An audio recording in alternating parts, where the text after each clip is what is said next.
ஆக்கிரமிப்புக்கும் நேட்டோவுக்கும் மிகப்பெரிய சவாலாக ஈரான் களமிறக்கி இருக்கக்கூடிய 1000 மூலோபாய ட்ரோன்களும் அடித்து நொறுக்கப்பட போகும் அமெரிக்காவினுடைய இஸ்ரேலி ஆக்கிரமிப்பினுடைய வான் பாதுகாப்பு அமைப்புகளும் அமெரிக்காவுக்கு எதிராக நீங்கள் உச்ச பதிலடி தாக்குதல்களை மேற்கொள்ள வேண்டும். அமெரிக்காவுக்கு எதிராக உச்ச பதிலடி தாக்குதல்களை மேற்கொள்வதற்கும் வீரியமான தாக்குதல்களை மேற்கொள்வதற்கும் உங்களுக்கு என்னவெல்லாம் உதவிகள் தேவையோ அவை அனைத்தையும் செய்வதற்கு நாங்கள் தயாராகவே இருக்கின்றோம் என ஈரானிடம் உறுதியளித்திருக்கக்கூடிய சீனா ஈரானுக்கு எதிரான அமெரிக்காவின் பிளேன் ABC திட்டங்களும் அமெரிக்காவினுடைய இந்த திட்டங்களை முறியடிப்பதற்கு ஈரான் மேற்கொண்டிருக்கக்கூடிய தரமான நடவடிக்கைகளும் ஈரானினுடைய ஆபரேஷன் ஜீரோவும் ஈரானையும் அமெரிக்காவையும் ஒன்றிணைத்து முத்தரப்பு பேச்சுவார்த்தைகளை மேற்கொள்வதற்காக முன்மொழிவுகளை முன்வைத்திருக்கக்கூடிய துரோகி அர்துகானை பயன்படுத்தி டொனால்ட் ட்ரம்ப் மேற்கொள்ளப் போகும் காய் நகர்த்தல்களும் ஈரானுக்கு எதிராக ஐரோப்பிய ஒன்றியம் எடுத்திருக்கக்கூடிய முடிவுகளும் ஈரானிய அரசாங்கத்திற்கு எதிராக ஜெர்மனியின் சான்சலர் வெளியிட்டிருக்கக்கூடிய மிரட்டல்களும்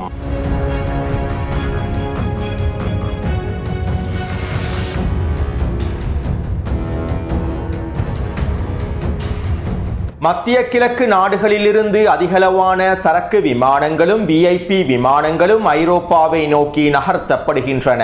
மத்திய கிழக்கு நாடுகளிலே இருக்கக்கூடிய ஐரோப்பாவினுடைய ராஜதந்திரிகள் மற்றும் அவர்களுடைய குடும்ப உறுப்பினர்கள் அவசரமாக மத்திய கிழக்கை விட்டு வெளியேற்றப்பட்டு வருகின்றார்கள். ஈரானுக்கு எதிரான அமெரிக்காவினுடைய தாக்குதல்கள் மத்திய கிழக்கு பிராந்தியத்தில் மிகப்பெரிய போரை ஏற்படுத்த போவதாக ஐரோப்பிய நாடுகளுடைய உளவுத்துறைகள் மதிப்பிட்டிருப்பதனால் மத்திய கிழக்கில் இருக்கக்கூடிய அனைத்து ஐரோப்பிய ராஜதந்திரிகளையும் அவசரமாக வெளியேற்றி வருகின்றார்கள். அதே போன்று ஐரோப்பிய நாடுகளின் எந்த ஒரு விமானமும் ஈரானிய வான்பரப்பை பயன்படுத்தக்கூடாது என்றும் ஈரானிய வான்பரப்போடு சம்பந்தப்பட்டிருக்கக்கூடிய அனைத்து விமான சேவைகளையும் முழுமையாக நிறுத்திவிட வேண்டும் என்றும் ஐரோப்பிய ஒன்றியம் கட்டளையிட்டுள்ளது.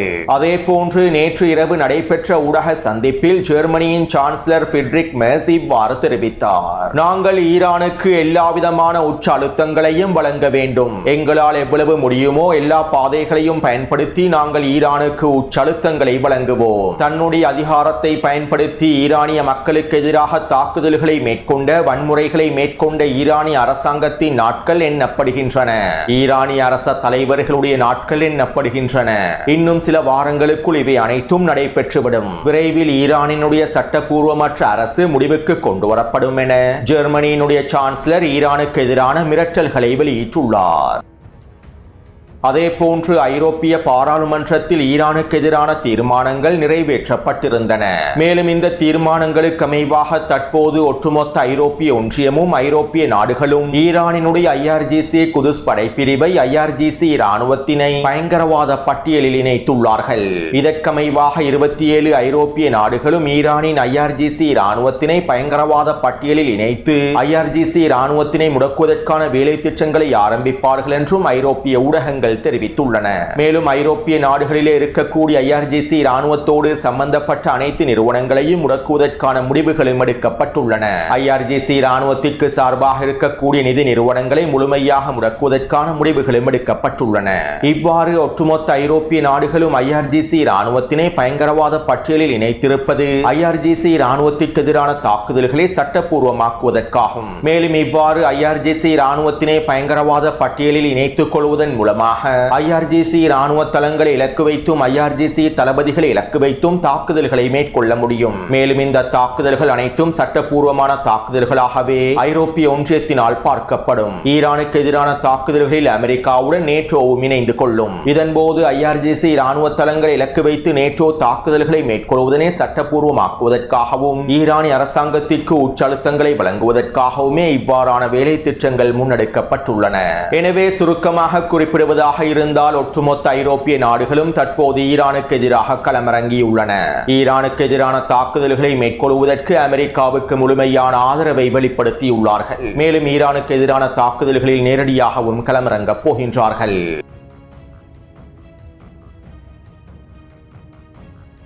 நேற்று இரவு நடைபெற்ற ஊடக சந்திப்பிலே அமெரிக்காவினுடைய வெளியுறவுத்துறை அமைச்சர் மார்க்கோ ரூபியோ இவ்வாறு தெரிவித்தார். ஈரானிய ஆட்சி இருந்ததை விட மிகவும் பலவீனமாகவே இருக்கின்றது. ஈரானிய ஆட்சியாளர்கள் மிகவும் பலவீனமான நிலைமையிலேயே இருக்கின்றார்கள். ஆர்ப்பாட்டக்காரர்களுடைய கோரிக்கைகளை நிறைவேற்ற முடியாமல் இருக்கின்றார்கள். ஈரானிய மக்களின் கோரிக்கைகளை கூட ஈரானிய அரசாங்கத்தினால் நிறைவேற்ற முடியாத நிலைமை காணப்படுகின்றது. அவர்களுடைய பொருளாதாரம் மிகப்பெரிய சரிவை நோக்கி நகர்ந்து கொண்டிருக்கிறது.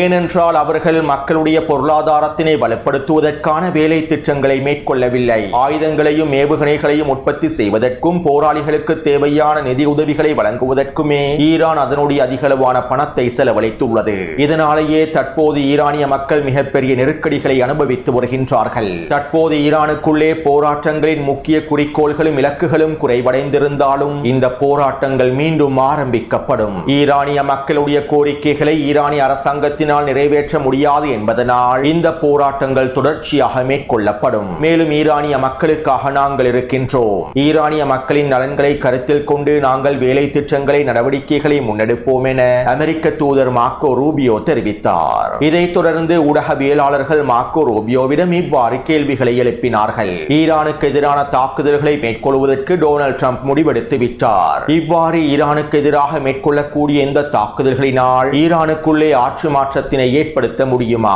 இந்த தாக்குதல்களின் மூலமாக ஈரானிய அரசாங்கத்தினை வீழ்த்த முடியுமா?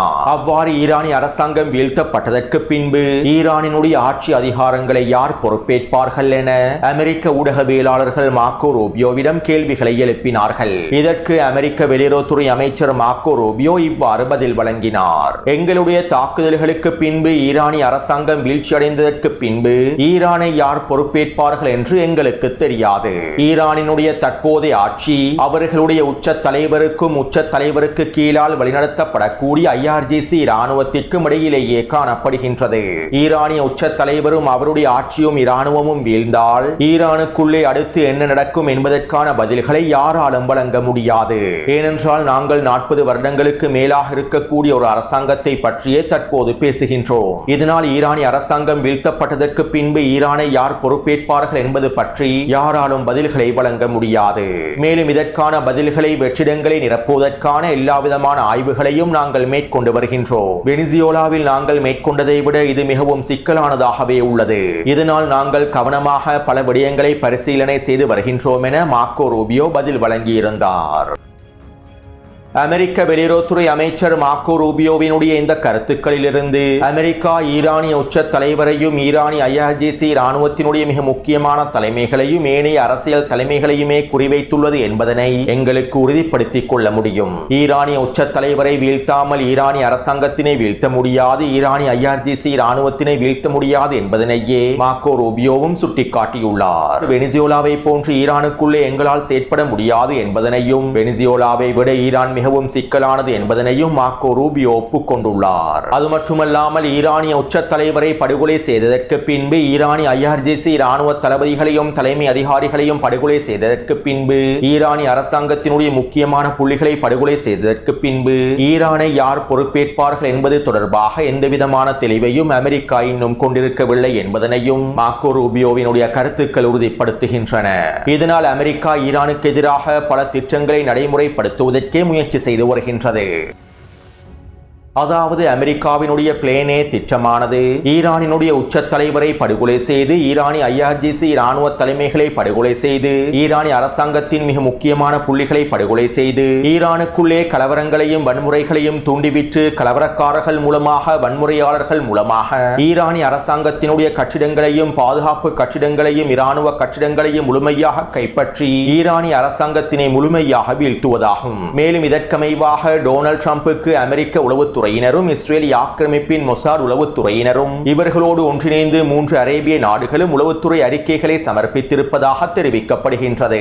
சுருக்கமாக குறிப்பிடுவதாக இருந்தால் ஈரானிய உச்ச தலைவரை படுகொலை செய்து ஈரானிய IRGC இராணுவத்தினுடைய முக்கியமான தளபதிகளை படுகொலை செய்து ஈரானுக்குள்ளே ஆர்ப்பாட்டங்களையும் வன்முறைகளையும் கலவரங்களையும் அதிகரித்து ஈரானிய அரச கட்டிடங்களை கைப்பற்றி இராணுவ கட்டிடங்களை கைப்பற்றி ஈரானிய அரசாங்கத்தினை முழுமையாக வீழ்த்திவிட முடியும் என்றும் இதற்கான வாய்ப்புகள் அதிகமாக அதிகமாகவே இருக்கின்றது என்றும் அமெரிக்க உளவுத்துறையும் இஸ்ரேலிய ஆக்கிரமிப்பின் உளவுத்துறையும் மிக முக்கியமாக மத்திய கிழக்கு பிராந்தியத்திலே ஈரானுக்கு அருகாமையில் இருக்கக்கூடிய 3 அரபு நாடுகளுடைய உளவுத்துறைகளும் டொனால்ட் ட்ரம்புக்கு மதிப்பாய்வு அறிக்கைகளை சமர்ப்பித்துள்ளார்கள். கடந்த ஜனவரி 14ஆம் தேதி ஈரானுக்கு எதிரான தாக்குதல்களை அமெரிக்கா பிற்படுத்தியது. ஈரானுக்கு எதிராக தாக்குதல்களை மேற்கொண்டாலும் ஈரானிய அரசாங்கத்தினை வீழ்த்த முடியாத நிலைமை காணப்படுவதனாலேயே ஈரானிய களத்தில் அமெரிக்காவினுடைய மொசாட் உளவு பிரிவினுடைய தாக்குதல் திட்டங்களை நடைமுறைப்படுத்த முடியாத நிலைமை ஏற்பட்டதன் விளைவாகவே அமெரிக்கா இந்த தாக்குதலை பிற்படுத்தியது. இதே போன்று டொனால்ட் ட்ரம்ப் மீண்டும் இந்த தாக்குதல் திட்டங்களை பிற்படுத்தக்கூடாது என்பதற்காகவே 3 அரபு நாடுகளும் அமெரிக்காவும் இஸ்ரேலிய ஆக்கிரமிப்பும் டொனால்ட் ட்ரம்புக்கு உளவுத்துறை அறிக்கைகளை சமர்ப்பித்துள்ளார்கள்.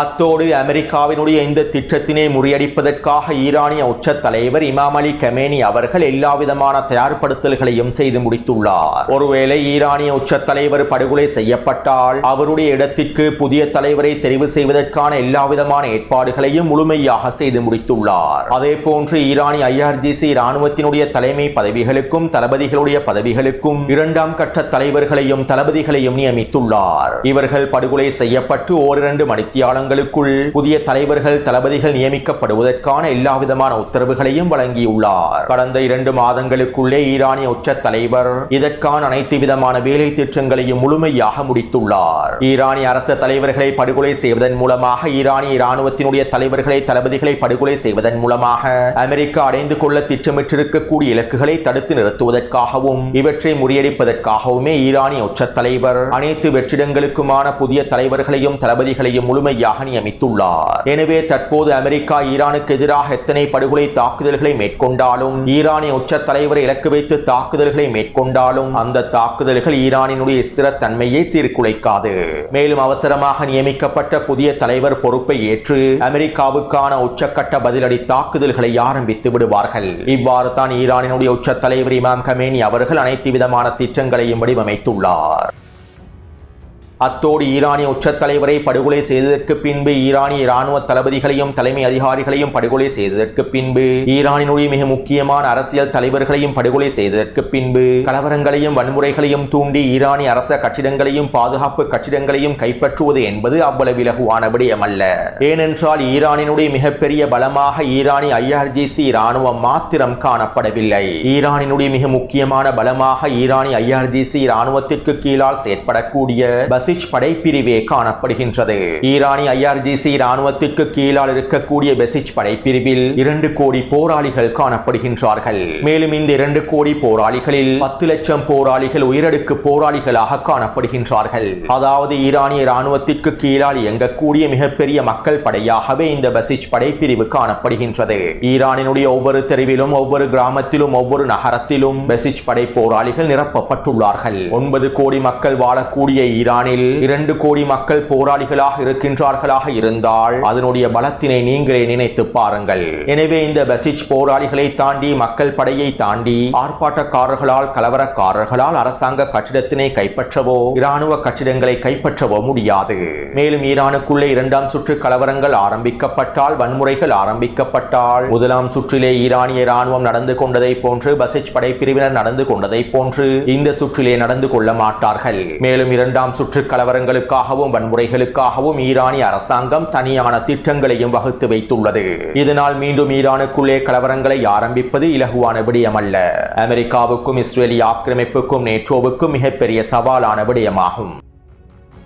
அடுத்து அமெரிக்காவினுடைய பிளான் பி திட்டமாக ஈரானை பல பிரதேசங்களாக பல துண்டுகளாக பிரிப்பதே காணப்படுகின்றது. ஈரானிய தலைவர்களுக்கு எதிரான தாக்குதல்களை மேற்கொண்டதற்கு பின்பு ஈரானிய தலைமைகளை படுகொலை செய்ததற்கு பின்பு கலவரங்களாலும் ஆர்ப்பாட்டங்களினாலும் ஈரானிய அரசாங்கத்தினை வீழ்த்த முடியாவிட்டால் 2ஆம் சுற்று கலவரங்களினாலும் ஆர்ப்பாட்டங்களினாலும் ஈரானிய அரசாங்கத்தினை வீழ்த்த முடியாவிட்டால் பிரிவினைவாதிகளை பயங்கரவாதிகளை பயன்படுத்தி ஈரானை துண்டு துண்டாக பிரிப்பதற்கே அமெரிக்கா முயற்சி செய்யும். கிட்டத்தட்ட ஈரானை 8 8 பிரதேசங்களாக பிரித்து பிரிவினைவாதிகளுடைய கட்டுப்பாட்டுக்குள் ஒவ்வொரு பிரதேசங்களையும் கொண்டு வருவதற்கு அமெரிக்கா அனைத்து திட்டங்களையும் முன்னெடுக்கும். ஒரு நாட்டில் அமெரிக்கா ஆட்சி மாற்றத்தினை ஏற்படுத்த முடியாவிட்டால், ஆட்சி மாற்றத்தினை ஏற்படுத்துவதற்கான பலமான எதிர்க்கட்சிகளை அமெரிக்காவினால் கண்டுபிடிக்க முடியாவிட்டால், அல்லது எதிர்க்கட்சிகளை பலப்படுத்த முடியாவிட்டால், அந்த நாட்டை முழுமையாக துண்டு துண்டாக சிதைப்பதற்கான வேலை திட்டங்களையே அமெரிக்கா மேற்கொள்ளும். சிரியாவிலும் இதைத்தான் அமெரிக்கா மேற்கொண்டது. ஆனால் ஈரான் சிரியாவல்ல. ஈரானை துண்டு துண்டாக சிதைப்பதற்கான அமெரிக்காவினுடைய வேலை திட்டங்களை அவ்வளவு இலகுவாக மேற்கொண்டு விட முடியாது. மேலும் அமெரிக்காவினுடைய இந்த திட்டங்களை முறியடிப்பதற்கு ஈரான் எல்லாவிதமான வேலை திட்டங்களையும் கடந்த 4 வாரங்களாக மேற்கொண்டு வருகின்றது. ஈரானின் மேற்கு பிரதேசத்தில் இருக்கக்கூடிய குர்திஷ் பயங்கரவாத படைகளுடைய முக்கியமான புள்ளிகளையும் அவர்களுடைய அரசியல் கட்சிகளின் முக்கியமான புள்ளிகளையும் ஈரான் கொத்து கொத்தாக தட்டி தூக்கியுள்ளது. அதே போன்று ஈரானின் ஏனைய பிரதேசங்களில் இருக்கக்கூடிய பிரிவினைவாத தலைவர்களையும் எந்தவிதமான ஆரவாரமும் இல்லாமல் ஈரானிய இராணுவத்தினர் முழுமையாக முடித்துள்ளார்கள். கிடைக்கப்பெற்றிருக்கக்கூடிய தகவல்களுக்கு அமைவாக ஈரானுக்குள்ளே பிரிவினைவாதத்தை ஏற்படுத்தக்கூடிய பல முக்கியமான தலைவர்களை ஈரானிய இராணுவம் தூக்கிலிட்டுள்ளது.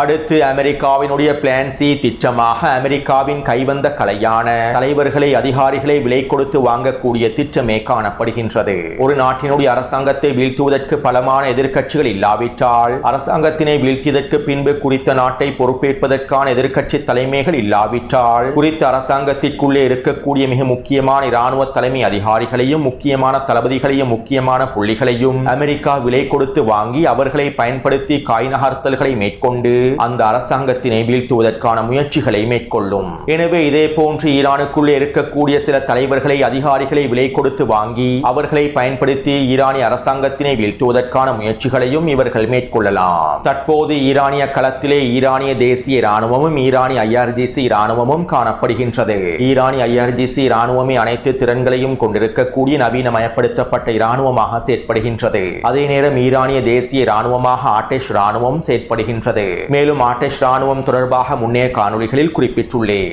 எனவே தற்போது அமெரிக்கா அதனுடைய பிளான் சி திட்டத்திற்கு அமைவாக ஈரானிய தேசிய ராணுவத்தில் இருக்கக்கூடிய தலைவர்களை தளபதிகளை விலை கொடுத்து வாங்குவதற்கு முயற்சி செய்யலாம். ஈரானிய தேசிய ராணுவத்தினை ஈரானிய அரசாங்கத்திற்கு எதிராக பயன்படுத்துவதற்கு முயற்சி செய்யலாம். அத்தோடு அமெரிக்காவினுடைய இந்த திட்டத்தினை முறியடிப்பதற்காக ஈரானிய உச்ச தலைவர் அதிரடியான நடவடிக்கைகளை மேற்கொண்டுள்ளார். அதாவது ஈரானிய உச்ச தலைவர் ஈரானிய தேசிய ராணுவத்தின் தலைவர்களையும் தளபதிகளையும் இடம் மாற்றம் செய்துள்ளார். சிலருக்கு ஓய்வுகளை வழங்கி புதிய தலைவர்களை நியமித்துள்ளார். மேலும் இன்னும் சிலரை பதவியிலிருந்து நீக்கிவிட்டு புதிய தலைவர்களையும் நியமித்துள்ளார். அது மட்டுமல்லாமல் ஈரானிய தேசிய இராணுவத்தையும் IRGC இராணுவத்தையும் ஒன்றிணைத்து ஒருங்கிணைப்பு மையம் ஒன்றையும் உருவாக்கியுள்ளார். கடந்த வாரம் ஈரானிய IRGC இராணுவத்திற்கும் தேசிய இராணுவத்திற்கும் இடையில் கலந்துரையாடல்கள் மேற்கொள்ளப்பட்டு 2 இராணுவமும் ஒன்றிணைந்து செயற்படுவதற்கான உறுதிமொழிகளையும் வழங்கியிருந்தார்கள். மேலும் ஈரானிய தேசிய இராணுவத்தினை வழிநடத்துவதற்கான ஒருங்கிணைப்பு மையத்தையும் உருவாக்கியுள்ளார்கள். இருப்பினும் அமெரிக்கா பல தலைவர்களை விலைக்கு வாங்குவதற்கு முயற்சி செய்யும். துரோகிகளை பயன்படுத்தி கொள்வதற்கு முயற்சி செய்யும். மேலும் இந்த நிலைமைகளை எதிர்கொள்வதற்கு ஈரானிய அரசு முழுமையாக தயார் நிலையிலேயே உள்ளது.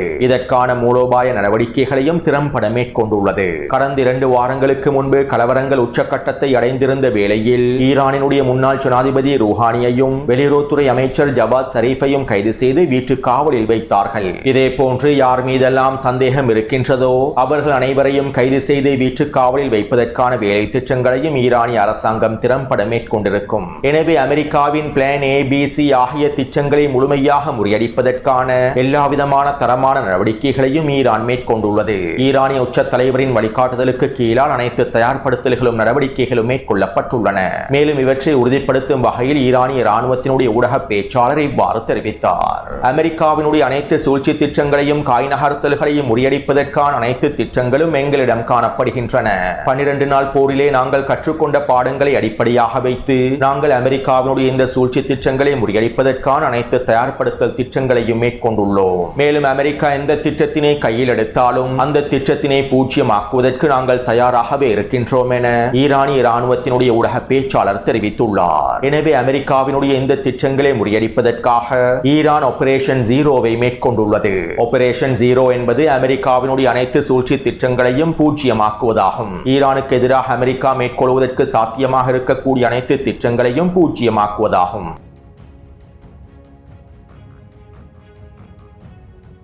துரோகி அர்துகான் டொனால்ட் ட்ரம்புக்கு தொலைபேசி அழைப்பினை ஏற்படுத்தி ஈரான் தொடர்பான கலந்துரையாடல்களை மேற்கொண்டுள்ளார். இதன்போது அமெரிக்காவையும் ஈரானையும் துருக்கியையும் ஒன்றிணைத்து முத்தரப்பு பேச்சுவார்த்தைகளை மேற்கொள்வதற்கான முன்மொழிவு ஒன்றையும் துரோகி அர்துகான் டொனால்ட் ட்ரம்பிடம் முன்வைத்துள்ளார். இவ்வாறு தொலைபேசி கலந்துரையாடலின் போது துரோகி அர்துகானினால் முன்வைக்கப்பட்டிருக்கக்கூடிய முன்மொழிவை டொனால்ட் ட்ரம்ப் பாராட்டி இருப்பதாகவும் இதற்கான வேலை திட்டங்களை ஆரம்பிக்குமாறு கூறியிருப்பதாகவும் துருக்கிய ஊடகங்கள் குறிப்பிட்டுள்ளன.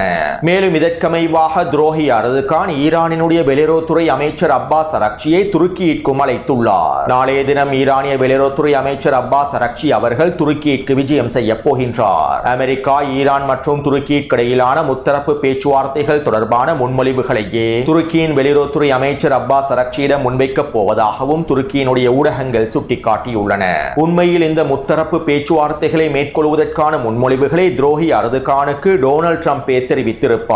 ஈரான் அமெரிக்காவுடனான பேச்சுவார்த்தைகளை முழுமையாக நிராகரித்து வருகின்றது. மேலும் அமெரிக்காவுடனான பேச்சுவார்த்தைகளில் எந்தவிதமான பயனும் இல்லை என்பதில் ஈரான் உறுதியாகவே இருக்கின்றது.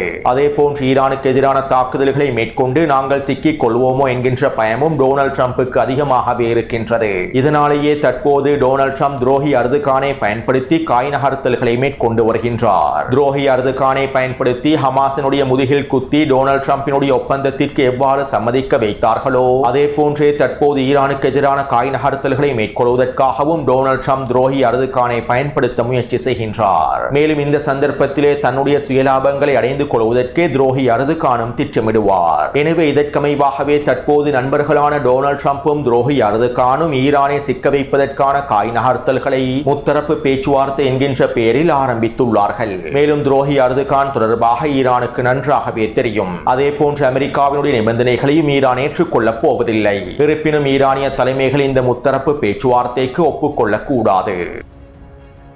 அடுத்து அமெரிக்காவுக்கு உச்ச பதிலடிகளை வழங்குவதற்கும் அமெரிக்காவுக்கு எதிரான தாக்குதல்களை மேற்கொள்வதற்கும் ஈரானுக்கு தேவையான அனைத்து விதமான உதவிகளை வழங்குவதற்கு நாங்கள் தயாராக இருக்கின்றோம் என சீனா ஈரானிய தலைவர்களிடத்திலே உறுதியளித்திருப்பதாக தகவல்கள் வெளியாகியுள்ளன. மேலும் இதற்கமைவாக தற்போது சீனா மேற்கத்திய தொழில்நுட்பத்தினை சமாளிக்கக்கூடிய மிக முக்கியமான தொழில்நுட்பங்களையும் ஈரானுக்கு பரிமாற்றம் செய்து வருவதாகவும் சீனாவினுடைய செயற்கைக்கோள் உதவிகளை முழுமையாக ஈரானுக்கு வழங்கி இருப்பதாகவும் தெரிவிக்கப்படுகின்றது. மேற்குலகின் தொழில்நுட்ப திறன்கள் எதிராக செயற்படக்கூடிய திறன்கள் ஈரானிடம் காணப்படுகின்றன. மேலும் இவற்றுக்கு மேலதிகமாக சீனாவினுடைய உதவியும் கிடைக்கப் பெறுவது ஈரானினுடைய பலத்தை இருமடங்காக்கும். மேலும் தற்போதைய சூழ்நிலையில் சீனா எடுத்திருக்கக்கூடிய இந்த முடிவுகள் வரவேற்கக்கூடிய முடிவுகளாகவே பார்க்கப்படுகின்றன.